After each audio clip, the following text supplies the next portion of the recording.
In a notable development signaling progress towards administrative and social stability, government staff of Meitei community have officially resumed duties at Machi sub-division headquarters in Technopole district.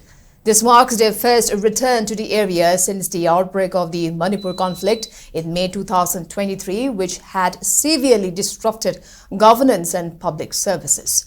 Resumption of duties is the result of sustained and coordinated efforts led by Deputy Commissioner of Technopole District and Sub-Divisional Officer SDO of Machi, who have been working diligently behind the scenes to promote a conducive environment for safe and effective public administration. Local residents of Machi subdivision have expressed deep appreciation to the district administration for its commitment and proactive outreach.